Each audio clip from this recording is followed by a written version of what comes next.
বেদেপল্লীতে সংঘর্ষ নয়, দুই পক্ষ এক থাকতে চাই। মাদকের বিরুদ্ধে জিরো টলারেন্স ঘোষণা। বিস্তারিত থাকছে স্টাফ রিপোর্টার জাহাঙ্গীর হোসেনের ভিডিও প্রতিবেদনে। আমার নাম মোহাম্মদ মনিরুল ইসলাম, কালীগঞ্জ কাশীপুর বেদেপল্লী থেকে। আমি একজন এগের ছোটখাটো একজন প্রতিনিধি। এটা দীর্ঘদিন আমরা এই বেদেপল্লীর 1000 মতন ভোটার আছি। অনেকজনই ভোটার কিন্তু আসে না কারণ আমরা সবাই একসাথে মিলেমিশেই ছিলাম, একসাথেই বসবাস করতাম। থাকার পরে আমার সাথে একটা ছেলে ছিল রাসেল, একসাথে আমরা রাজনীতি করতাম, একসাথেই বসবাস করতাম।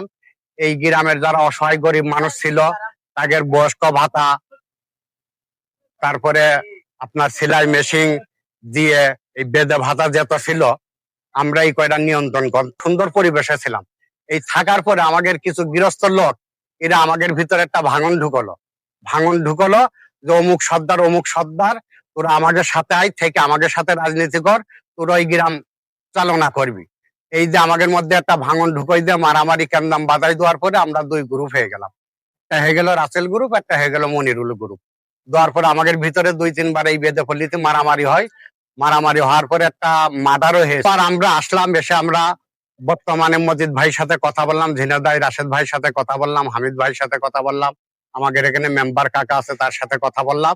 বলার পরে প্রশাসনের সাথে কথা বলে আমাদের নিরাপত্তা দিয়ে আমাদের এলাকায় ঢুকানোর পরে দুই পক্ষে আমাকে সুন্দর একটা পরিবেশ করে দিল এরা, যে কেউ কারোর সাথে কেমদাম করতে পারবো না, মিলেমিশে থাকবা। থাকার পরে ওই রাসেল গ্রুপরা বললো যে আমরা তো ছিলাম এতদিন, তো আমরা একটু বাইরে যাবো। আমি বললাম যে ঠিক আছে যাও। বাইরে তারা চলে গেল, আমরা থাকলাম, আমাদের লোকজন পাঠাই দিলাম। এখন শুনছি যে ওরা বাড়িতে আসবে। তা এখানে যখন বাড়িতে আসবে সেখন আমরা বললাম যে আমাদের এলাকার যারা মই মুরব্বী আছে তাদের সাথে কথাবার্তা বলে সুন্দর পরিবেশে তোমরা আসো, একসাথে আমরা বসবাস করি। তাদের প্রশ্ন যে না, আমরা কোনো বেদেপল্লী লোকজন ধরে আসবো না, সর্দারকে সাথে কথাবার্তা বলে আসবো। ওরা আসে, এই বক্তব্য হলো রাসেলের আর বিল্লালকে। এই কথা কওয়ার পরে আমাদের এখানে 3-4 জনরে পাঠাইছিলাম ওদের কাছে যে আমরা মিলেমিশে থাকার জন্য থাকবো, তোমরা আসো। তাদের সাথে কথা বলিনি, তাদের অপমানই করে খেদাই দিয়েছে। আমাদের দরজা খোলা, আমাদের মই মুরব্বীর সাথে কথা বলে আসুক। আর কোন নেতা কর্মীর, কাশীপুরী নেতা কর্মীর মাধ্যমে যদি আসে আর এই বেদেপল্লীতে যদি কোনো মার্ডার হয়, কোনো দুর্ঘটনা হয়, যারা আনছে এই মিডিয়ার সামনে আমি বক্তব্য দিচ্ছি, যারা আনছে তারা এই জবাবটা কিন্তু দেবে।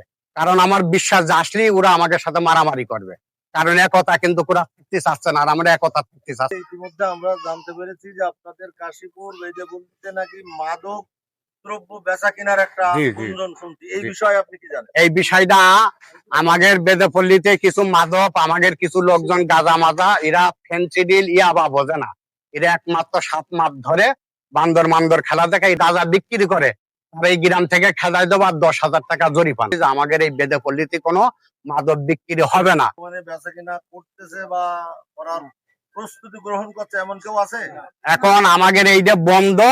কিছু এলাকার কিছু যারা মাদক গৃহস্থ লোক যারা বিক্রি করতে আসে, তাদের পরে কিছুদিন আগে আমরা কেন্দাম বাজাই, আমাদের গ্রাম থেকে খেদানোর পরে আমাদের সাথে একটা ঝামেলা করে, দেখেন আমার মাথায় বাড়িও মারছিল।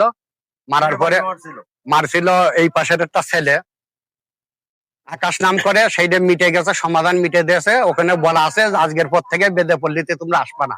যদি বেদেপল্লীতে মাদক পাশ খাও আর আমরা যদি দেখতে পারি, আমরা গ্রামের সবাই মিলে প্রতিবাদ করবো। এইভাবে একটা সমাধান হয়ে গেছে। আর আমরা করা আইন যে গৃহস্থ লোক এই বেদেপল্লীতে আসতে পারবে না। মাদক থেকে আমরা সতর্ক হব। আমার বক্তব্য, ওগে বিল্লাল রাসেলের ফ্যামিলি সবাই বাড়িতে রয়েছে, ওগের যারা পরিবার আছে অনেক বাড়িতে আছে, কেউ করতে পারবে না ওগের ফ্যামিলির পরে আমরা কোনো অত্যাচার করি। আর আমার কথা যে ওরা যা করেছে, আমাদের 1-150 বাড়ি ঘর ভেঙেছে, লুটপাট করেছে। আমাদের প্রশ্ন যে আমরা যদি ওইটা নিয়ে অ্যাকশনে যাই আর এইটা নিয়ে যদি তর্ক করি, তাহলে আবার বেদেপল্লীটা হয়ে ঝামেলা হবে। এই জন্য আমরা মই মুরব্বীরা বসে আল্লাহর রাস্তায় মাফ করে দিয়েছি। নিউজ ডেস্ক, দৈনিক ইনসাফের চোখ।